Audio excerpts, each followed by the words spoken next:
Hi there BookTube, it's Eleanor here, and today I'm doing a book review of Tiny Pretty Things by Sona Charaipotra and Dhonielle Clayton, and I apologise if I've got that wrong. And this is a book that was very kindly sent to me for review by a website called the Social Book Co. Social Book Co is a really great price comparison site for books. So you go there, you type in the book you're looking for, and it will give you a price comparison for all the places you can buy it online, both new and used, which I think is really handy. And they have a book reviewer program, and I was really excited to get involved. And this was one of the books that I picked. So this is my first review, and I'm really excited to talk to you about this book. And there'll also be a link down below if you want to go to the site and look for this particular book or any other, so check that out down below.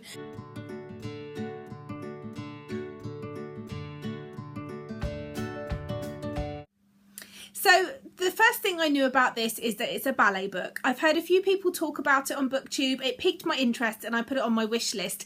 I don't read many ballet books, but I do watch an awful lot of dance films and TV series. I'm totally hooked on anything that's got dancing in. So, you know, I've seen all the Step Up films a lot, and Save the Last Dance was one of my favourite growing up, and I like watching Centre Stage and all of those types of TV shows and films. And so when I heard that this was about ballet, I was intrigued. It's told from three different perspectives. So we get a chapter from one character, and then we move on to somebody else. There's three perspectives, as I said. The first one is Betty.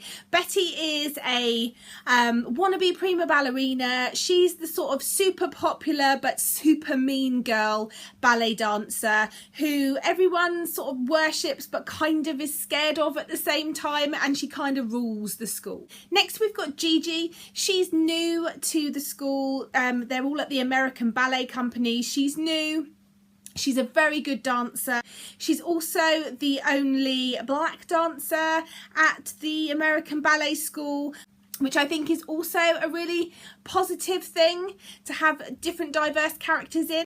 Her roommate is called June, and she is half Korean, and she is striving to become a prima ballerina and it always seems to be overshadowed by other people. And going on in each of these three girls' lives are various different things. There's different threads in each of their lives, but it's really a look at the sort of darker side of this competitive world of ballet.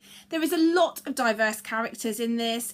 There's a lot of mystery and there's a lot of intrigue. So in this, there is competition. Everyone is trying to get the starring role.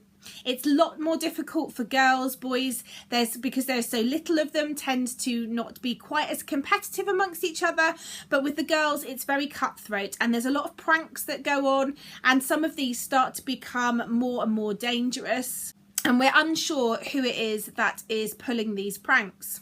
I really enjoyed how all of the characters in this were flawed, and it made it feel very realistic. You haven't got the sort of purer than pure white character who everyone else is kind of showing up a bit muddy around and is flawed. Everyone in this is flawed, even the ones who are being done wrong at times. Everyone has their issues and everyone has their darker sides, which I find is very real.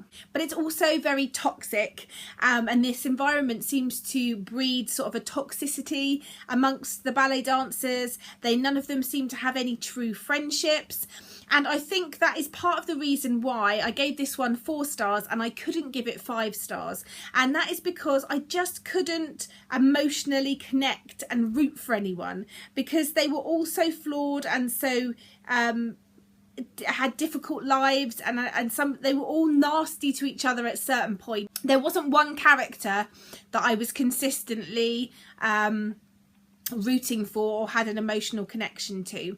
So I really enjoyed this. The second one, which is Shiny Broken Pieces, has just come out in hardback, so I can't wait to get my hands on that one. Like I say, I gave this 4 stars. I read it in one day. I couldn't put it down. It was very addictive, and it's just a really refreshing book because I hadn't read anything set in a ballet school before, and I really enjoyed this. I'm definitely going to be rooting out more ballet books from now on.